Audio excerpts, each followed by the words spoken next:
오늘은 우리 교재 17페이지에 기록된 말씀으로 안내하는 길이라는 제목의 말씀부터 우리 공부하도록 하겠습니다. 우리 믿음반 교재는 새벽성수학교 앱 나눔방에 보시면 교재가 PDF 파일로 올라져 있습니다. 원하시는 분들은 다운받으셔서 함께 참조하시면서 공부하시면 되겠습니다. 우리 교재 17페이지에서 40페이지까지는 일과에 앞서서 총 3개의 주제로 서론적인 내용을 다루고 있습니다. 그 첫 번째는 오늘 우리가 공부하게 되는 중국 문자 속에 숨겨진 성경 말씀이라는 제목입니다. 그리고 두 번째는 흙, 나무, 짐승, 사람, 그리고 하나님이라는 제목으로 31페이지까지 기록되어 있습니다.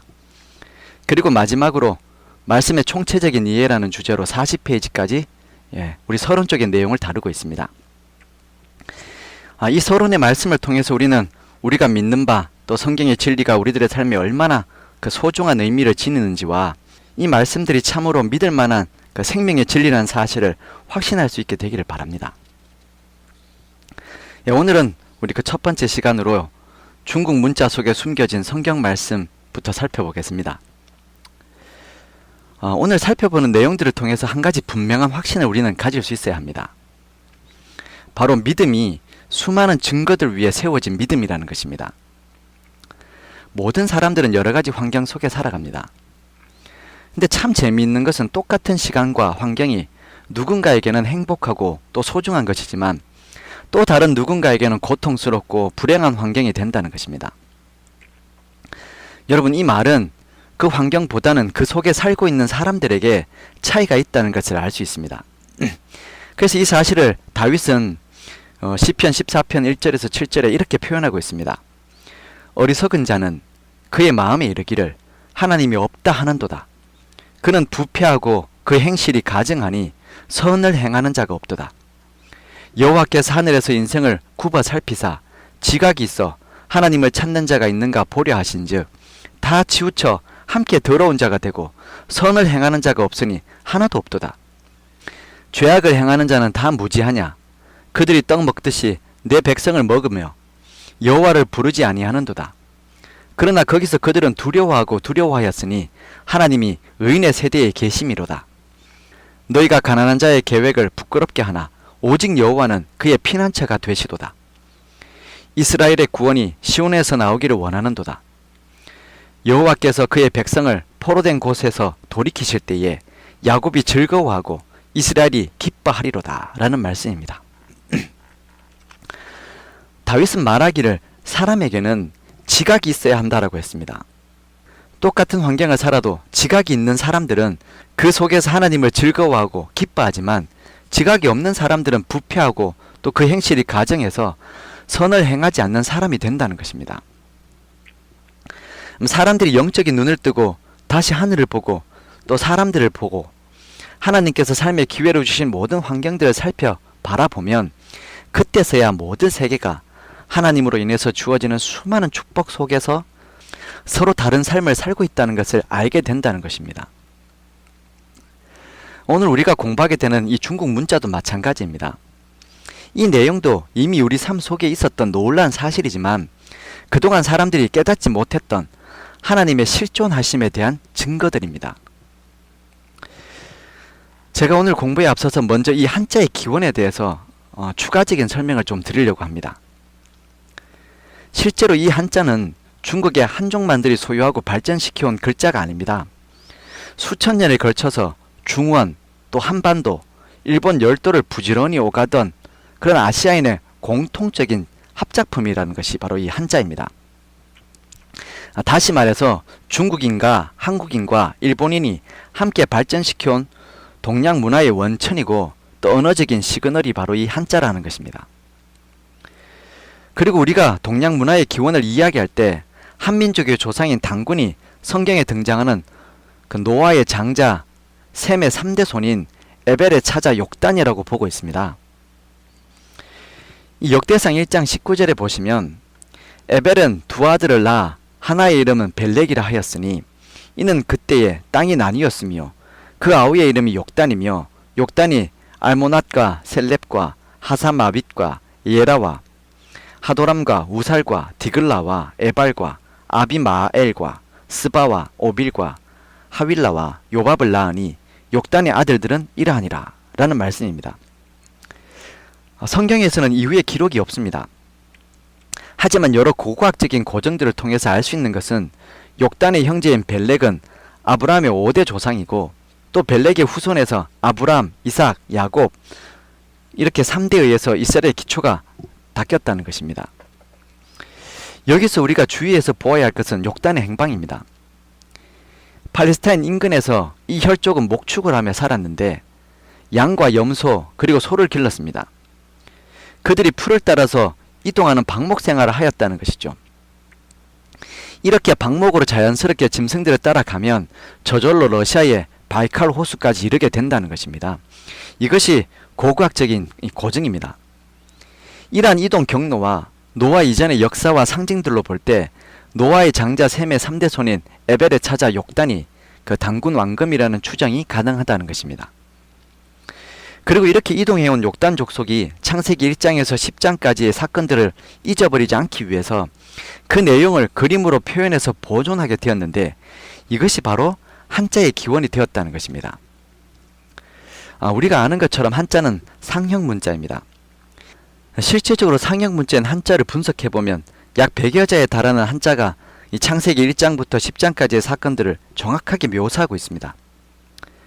이러한 사실을 싱가포르에서 활동했던 C.H. 강 목사와 미국인 넬슨 박사가 이것을 체계적으로 함께 연구해서 책으로 집필하게 되었는데 창세기의 발견이라는 제목으로 출간하게 되었습니다. 이 책에서 창세기 1장부터 10장까지의 사건들이 들어있는 한자들을 아주 자세하게 분석했습니다. 그리고 설명하는데 그것은 20세기 성경 고고학적 최대의 발견이라는 호평을 받게 되었습니다. 이것을 기초로 해서 이제 오늘 우리가 그 내용들을 좀 살펴보는 것입니다. 여러분 이렇게 한자의 발생의 기원이 BC 2500년경으로 알려져 있는데 이 사실이 중요한 이유가 있습니다. 이것은 유교나 도교가 중국에서 성행했던 시기가 BC 5세기입니다. 그리고 불교가 중국에 소개된 것은 BC 1세기경이었습니다. 그래서 공자, 노자 이런 석가의 가르침이 있기 전에 BC 500년 이전의 종교에 대해서는 아는 것이 없다는 것입니다. 그런데 한자를 통해서 상형 문자인 한자를 통해서 고대 중국인들은 미신보다 유일신이신 하나님을 섬겼다는 그런 증거들을 도취해서 발견하게 된다는 것이죠. 이러한 구체적인 예들은 우리 교재 18페이지부터 자세하게 설명되어져 있습니다. 먼저 우리 교재에 보시면 신령할 영자가 소개되어 있습니다. 신령할 영자를 보시면 제일 위에 비우자와 그리고 입구자가 3개가 있습니다. 그리고 그 밑에 공자와 사람인자가 포함되어 있습니다. 이런 비우에서 수평으로 그어진 이 선은 하늘을 뜻하고 또 하나님의 영이 어디로부터 유래되었는가를 우리에게 보여줍니다. 우리가 아는 것처럼 창세기 1장 2절에 하나님의 신은 수면 위에 운행하시고 계셨다라고 했습니다. 그리고 그 밑에 있는 입구자는 한 사람을 뜻하는데 삼위일체를 나타냅니다. 입구자가 3개 있기 때문입니다. 그리고 또 이 입구자의 다른 형태인 품자는 행위나 행동을 의미합니다. 새 입으로 말하여진 말들을 그들의 행위의 지침으로 받아들였다는 것입니다. 그리고 밑에 있는 획을 보시면 사람 인자가 셋이 있습니다. 그리고 위의 획과 밑의 획이 있는데 위의 획은 하늘, 밑의 획은 땅을 이야기합니다. 이같이 세 사람을 하나로 표현한 부분이 성경에 아주 자주 나타난다는 것이죠. 이것이 신령할 영자라는 것입니다. 하나님께서 세 분이서 함께 존재하시는 것이 신령한 영자가 되는 것이죠. 그리고 이어서 지을 조자를 보시면 만들다, 조성하다, 창조하다라는 뜻을 가진 이 지을 조자는 땅의 진흙으로 지음받았던 첫 번째 아담에 대한 사역으로서 영원히 기억될 만한 글자입니다. 조자라는 글자는 단지 그 인간의 창조에만 관련되어 있고 다른 식물이나 또 동물과는 상관이 없는 단어입니다. 하나님께서 흙으로부터 인간의 몸을 만드셨고 그의 입에 숨으로 불어넣었던 생기가 있습니다. 그리고 아담이 생명이 되게 하셨습니다. 그는 처음부터 성인으로 만들어졌기 때문에 말할 수도 있고 그리고 걸을 수도 있게 되었습니다. 그래서 지을 조자를 보시면 흑토자에다 입구자에다가 또 생기를 나타내는 비침이 있습니다. 그리고 이런 사람들이 성인으로서 말할 고자 그리고 걸을 착자 이렇게 합쳐서 지을 조자라는 단어를 이루게 되었다는 것이죠. 그리고 세 번째로 우리 동산 원자를 보시면 창세기 2장 8절의 말씀에 잘 드러나 있습니다. 여호와 하나님이 동방의 에덴에 동산을 창설하시고 그 지으신 사람을 거기 두셨다 라고 성경은 기록하고 있는데, 이 동산 원자를 보시면 흑토자에 입구자가 있고 또 사람인자가 둘이 있습니다. 그리고 큰 바깥 그 나라 국자가 있습니다.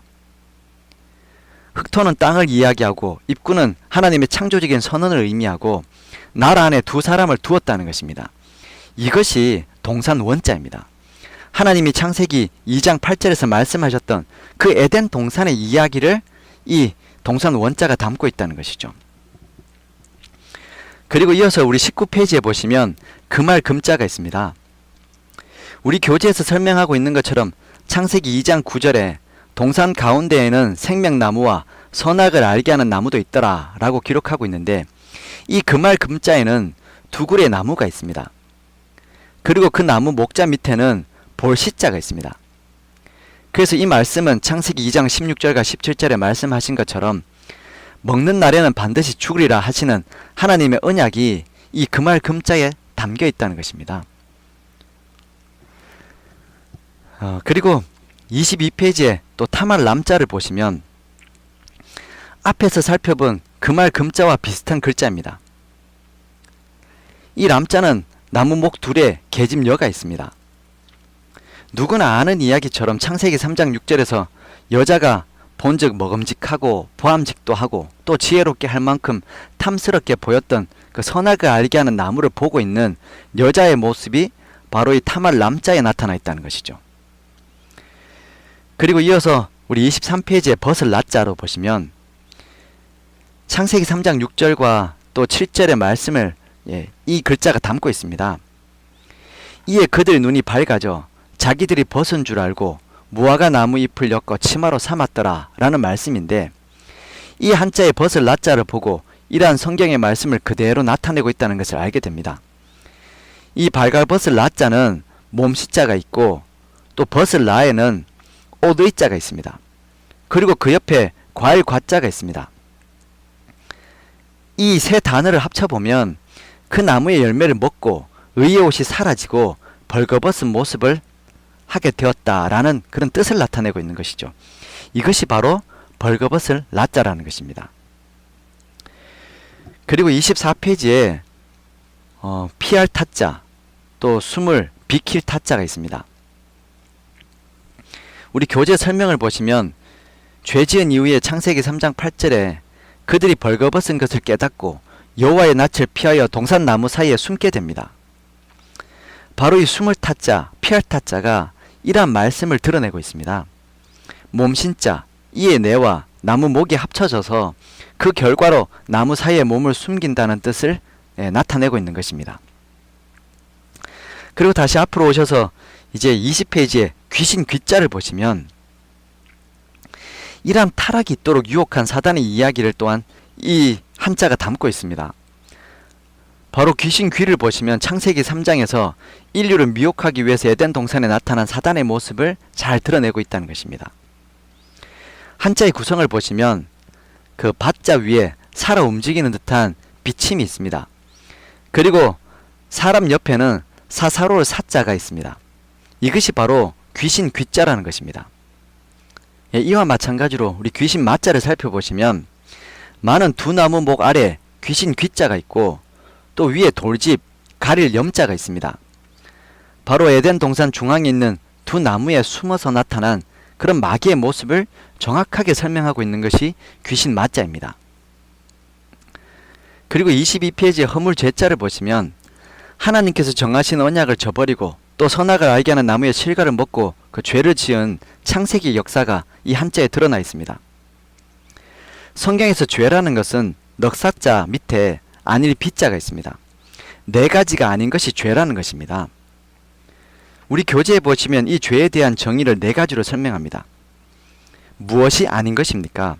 로마서 14장 23절에 불신이 죄입니다. 또 요한일서 3장 4절에 불법이 죄입니다. 그리고 요한일서 5장 17절에 불의가 죄라고 했습니다. 그리고 야고보서 4장 17절에 선을 행할 줄 알고도 행하지 않는 것이 죄라고 하였습니다. 바로 이런 죄의 속성이 한자 속에 그대로 나타나 있는 것이죠. 그리고 이어서 우리 25페이지에 보시면 복 내릴 복자가 있습니다. 여러분, 한자에서 행복과 축복에 관한 상형 문자를 고안하게 되었는데, 복이라는 글자를 보시면 왼쪽에 볼시자가 있습니다. 이것은 하나님께서 보여주시는 것이라는 것입니다.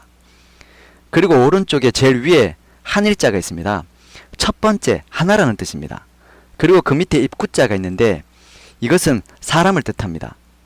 그리고 밑에 밭전자 정원을 뜻합니다.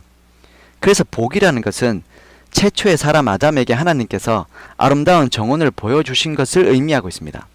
이것이 복의 개념이라는 것이죠. 하나님께서 마련하신 땅, 이것이 인류에게 주신 하나님의 축복입니다. 그리고 성경에서 다시 약속하신 복은 어떤 것입니까? 요한계시록의 내용처럼 우리에게 다시 그 땅을 보여주시는 것입니다. 새 하늘과 새 땅을 주시는 이야기가 바로 성경의 복 이야기 아닙니까? 이것이 한자가 간직하고 있는 성경의 진리의 내용이라는 것입니다. 그리고 이어서 25페이지에 상스러울 상자가 있습니다. 왼쪽에 볼시자와 오른쪽에 양이 있습니다. 양을 보여주는 것이 복된 일이라는 것이죠. 요한복음 1장 29절의 말씀처럼 세상죄를 지고 가는 하나님의 어린 양을 보여주는 것이 죄로 죽을 수밖에 없는 인류에게 주어진 최고의 복이 된다는 사실입니다. 그 사실을 상스러울 상자, 복스러울 상자가 우리에게 말해주고 있다는 것이죠. 그리고 이어서 오를 의로울 의자를 보시면 이 의자는 손에 창을 든 나 위에 양이 있는 것이 바로 우리 인생의 의가 된다는 것입니다. 이런 복음의 내용이 한자 속에 드러나 있습니다. 우리가 양을 잡아 그 희생의 피로 말미암아 하나님께로 나아갈 수 있게 되지 않았습니까? 바로 그것이 우리에게는 의가 된다는 사실을 한자는 분명하게 우리에게 보여주고 있는 것이죠. 제가 서두에 말씀드렸던 것처럼 지금까지 우리가 살펴본 이 한자는 우리에게 무엇을 이야기하고 있습니까? 실제로 기원전 2500년경에 생성되었던 이 한자의 내용은 인류의 유교나 도교 또 불교가 생성되기 이전에 이미 그들의 사상 속에 하나님의 창조 사상, 이런 내용들이 담겨 있었다는 것을 우리에게 보여주고 있는 것입니다.